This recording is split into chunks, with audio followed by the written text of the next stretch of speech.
كشفيع المرسلين يا خير خلق الله محمد يا مصطفى يا إمام المرسلين يا Bismillahirrahmanirrahim. Assalamualaikum warahmatullahi wabarakatuh. Alhamdulillahirabbil alamin. Hamdan wa syukran lillah, wassalatu wassalamu ala Rasulillah wa ala alihi wa ashabihi wa mawalah.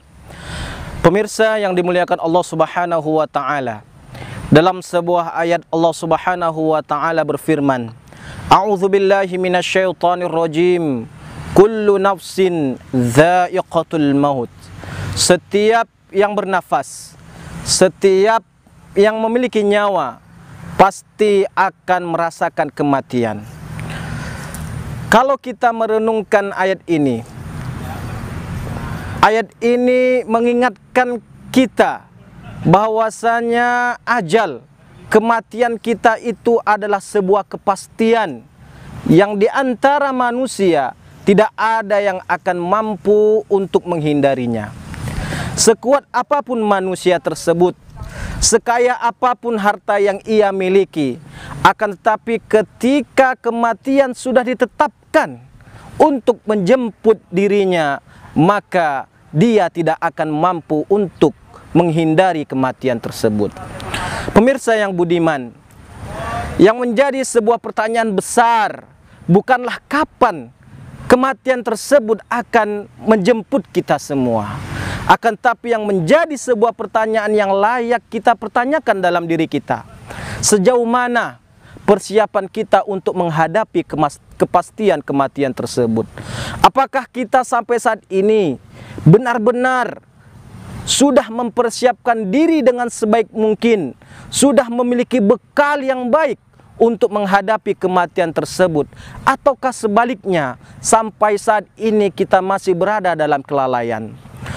Pemirsa yang dimuliakan Allah Subhanahu wa taala, dalam sebuah hadis baginda Rasulullah Muhammad sallallahu alaihi wasallam menyatakan kepada kita semua bahwasanya ada 4 hal yang patut kita persiapkan untuk menghadapi kematian, yang patut kita laksanakan di dalam kehidupan kita ini agar memiliki bekal yang baik setelah kematian kita.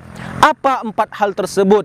Disampaikan oleh baginda Rasulullah Muhammad sallallahu alaihi wasallam dalam sebuah hadis yang diriwayatkan oleh Imam Tirmidzi yang berbunyi, qala Rasulullah sallallahu alaihi wasallam, la tazulu qadama 'abdin yaumal qiyamah hatta yus'ala an arba'. Tidak akan beranjak kedua kaki seorang hamba di hari kiamat kelak sehingga akan ditanyai, akan dimintai pertanggungjawaban atas 4 hal. Yang pertama, an umrihi fima afnahu, akan dimintai pertanggungjawaban atas usia yang ia miliki, dalam hal apa ia habiskan usianya tersebut. Kemudian yang kedua, wa an ilmihi fima fa'ala fi, akan dimintai pertanggungjawaban tentang ilmu yang ia punya, dalam hal apa ia amalkan ilmu tersebut. Kemudian yang ketiga, wa an malihi min aina iktasabahu wa fima anfaqah, dimintai pertanggungjawaban tentang hartanya, dari mana ia peroleh hartanya tersebut dan kemana ia nafkahkan harta yang telah diberikan kepadanya. Kemudian yang keempat, wa an jismihi fima ablahu, akan dimintai pertanggungjawaban tentang anggota tubuh yang ia miliki, dalam hal apa ia gunakan anggota tubuh tersebut. Pemirsa yang dimuliakan Allah Subhanahu wa taala, kita bahas keempat hal tersebut secara rinci. Yang pertama, an umrihi fima afnahu, kita akan dimintai pertanggungjawaban atas usia, waktu, umur yang Allah tetapkan kepada kita di dunia ini, dalam hal apa kita habiskan waktu, umur yang kita punya. Apakah kita senantiasa menggunakan setiap usia kita, detik-detik kehidupan kita untuk mendekatkan diri kepada Allah, taat kepada Allah, ataukah kebalikannya kita masih mempergunakan umur yang kita miliki untuk bermaksiat kepada Allah Subhanahu wa taala. Padahal sudah jelas Allah Subhanahu wa taala menyatakan dalam surat Az-Zariyat ayat 56, A'udzubillahi minasyaitonir rajim.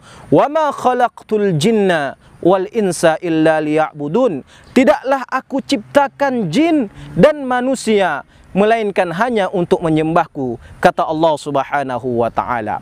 Maka pemirsa yang dimuliakan Allah Subhanahu wa taala, melalui ayat ini Allah menjelaskan kepada kita bahwa tujuan kehidupan kita yang hakiki sebenarnya adalah untuk menyembah Allah Subhanahu wa taala, beribadah kepada Allah. Maka oleh sebab itu para pemirsa yang dimuliakan Allah, mari kita gunakan setiap detik kehidupan kita, usia yang kita punya, untuk melakukan aktivitas-aktivitas yang bernilai ibadah di sisi Allah Subhanahu wa taala. Ibadah di sini tidak hanya terkait dengan ibadah mahdhah, ibadah yang sudah terdapat syarat, ketentuan, rukun dan sebagainya. Akan tapi segala macam bentuk aktivitas yang kalau kita niatkan pada awal aktivitas tersebut untuk ibadah, mendekatkan diri kepada Allah Subhanahu wa taala, maka aktivitas tersebut adalah ibadah di hadapan Allah Subhanahu wa taala. Ada sebuah hadis baginda Rasul sallallahu alaihi wasallam yang menyatakan innamal a'malu binniyat. Sesungguhnya pekerjaan itu, setiap kegiatan, aktivitas yang kita lakukan itu tergantung pada niat yang ia miliki. Ketika seseorang berniat untuk beribadah kepada Allah, maka insya Allah segala aktivitas yang ia niatkan ibadah kepada Allah akan bernilai pahala ibadah di sisi Allah Subhanahu wa taala. Al-umuru bimaqasidiha. Setiap ibadah itu tergantung pada niatnya. Makan, minum, tidur yang kita lakukan ketika kita meniatkannya untuk beribadah, agar Allah menambah energi kita, semangat diri kita untuk beribadah kepada Allah. Mampu dengan makan, minum, tidur tersebut kita lebih giat untuk beribadah, melaksanakan salat, membaca Al-Quran, maka insya Allah makan, minum, tidur dan seluruh aktivitas yang kita lakukan itu bernilai ibadah, sehingga kita mampu menghiasi segala aktivitas kita berdasarkan niat ikhlas kepada Allah Subhanahu wa taala.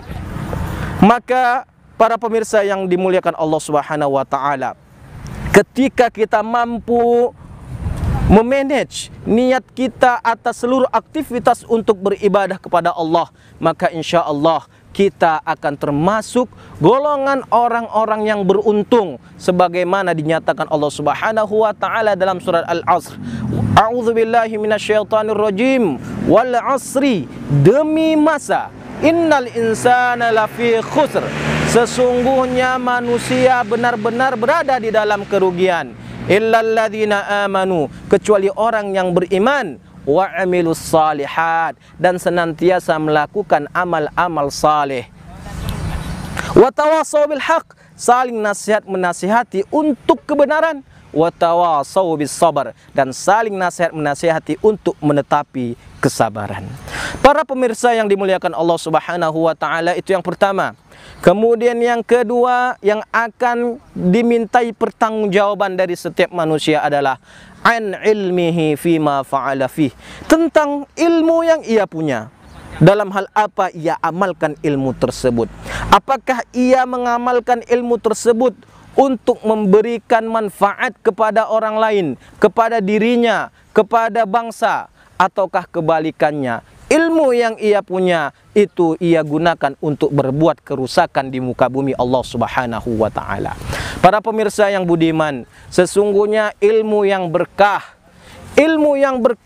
adalah ilmu yang mampu memberikan kebaikan, maslahat bagi diri sendiri.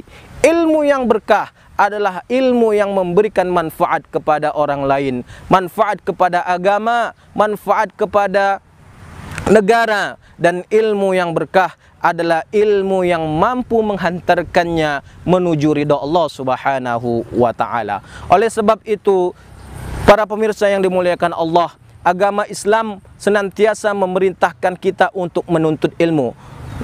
Talabul ilmi fariidatun ala kulli muslim. menuntut ilmu itu wajib bagi setiap individu muslim. Maka setelah kita memiliki ilmu, kita pergunakan ilmu tersebut untuk berbuat kebaikan di dalam kehidupan kita di dunia ini. Kemudian yang ketiga, wa an malihi min aina iktasabahu wa fima anfaqah. Kita akan dimintai pertanggungjawaban atas harta yang kita punya.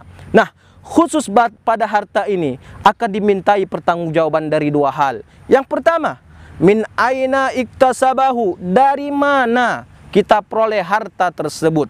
Apakah kita peroleh harta tersebut dari jalan yang Allah ridhoi, Allah suka, jalan yang halal, ataukah kebalikannya, kita telah memperoleh harta tersebut dari jalan yang Allah Subhanahu wa taala haramkan.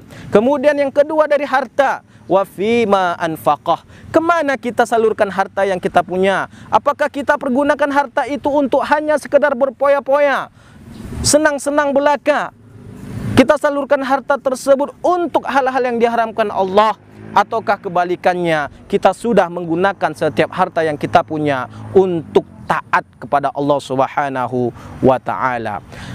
Pemirsa yang dimuliakan Allah Subhanahu wa taala, khusus pada harta, Allah Subhanahu wa taala menyebutkan bahwasanya salah satu ciri orang yang beriman adalah orang-orang yang senantiasa menunaikan zakatnya, khususnya zakat harta, ketika Allah Subhanahu wa taala memberikan kelapangan harta bagi dirinya. Walladzina hum itu dah. Kemudian yang keempat, lupa, bisa kan? Pemirsa yang dimuliakan Allah Subhanahu wa taala, kemudian yang keempat adalah wa an jismihi fima ablahu, akan dimintai pertanggungjawaban dari anggota tubuh yang kita miliki. Dalam hal apa kita gunakan anggota tubuh tersebut? Apakah kita sudah menggunakan lisan yang Allah berikan kepada kita untuk mengucapkan hal-hal yang baik, mengajak orang lain untuk kebenaran, ataukah kita masih menggunakan lisan yang kita punya untuk mengatakan hal-hal yang diharamkan oleh Allah, berbuat ghibah, mencaci maki, adu domba dan lain sebagainya. Kemudian tangan, mata, kaki, setiap anggota tubuh yang kita punya, maka patutlah dan wajiblah kita gunakan untuk mendekatkan diri kita kepada Allah Subhanahu wa taala. Innas sam'a wal basara wal fuada kullu ulaika kana anhu mas'ula. Sesungguhnya pendengaran, penglihatan, hati kita, semuanya akan dimintai pertanggungjawaban oleh Allah Subhanahu wa taala. Para pemirsa yang dimuliakan Allah Subhanahu wa taala, keempat hal inilah yang patut menjadi persiapan kita dengan sebaik mungkin, karena keempat hal ini akan dimintai pertanggungjawaban oleh Allah Subhanahu wa taala di hari kiamat kelak. Yang pertama, marilah kita pergunakan setiap usia yang kita miliki, detik-detik yang kita punya untuk beribadah taat kepada Allah Subhanahu wa taala, dan kita jadikan, kita niatkan setiap aktivitas kita untuk ibadah kepada Allah Subhanahu wa taala. Dan marilah senantiasa kita menuntut ilmu, ilmu yang berguna, ilmu agama, ilmu yang mampu mendekatkan diri kita kepada Allah Subhanahu wa taala, kemudian kita amalkan untuk berbuat kebaikan di dunia Allah Subhanahu wa taala. Dan selanjutnya, mari kita berusaha dengan semaksimal mungkin untuk selalu berupaya memperoleh harta yang halal, harta yang berkah, sehingga kita mampu mendapatkan keberkahan di dalam kehidupan kita di dunia ini dan kemuliaan di kehidupan kita di akhirat kelak. Kemudian marilah senantiasa kita menyalurkan harta-harta yang kita punya di jalan Allah Subhanahu wa taala. Dan yang terakhir, marilah senantiasa kita menggunakan setiap anggota tubuh yang Allah telah anugerahkan kepada kita untuk taat beribadah kepada Allah Subhanahu wa taala. Subhanakallahumma wa bihamdika asyhadu an la ilaha illa anta astaghfiruka wa atubu ilaik. Wassalamu alaikum warahmatullahi wabarakatuh.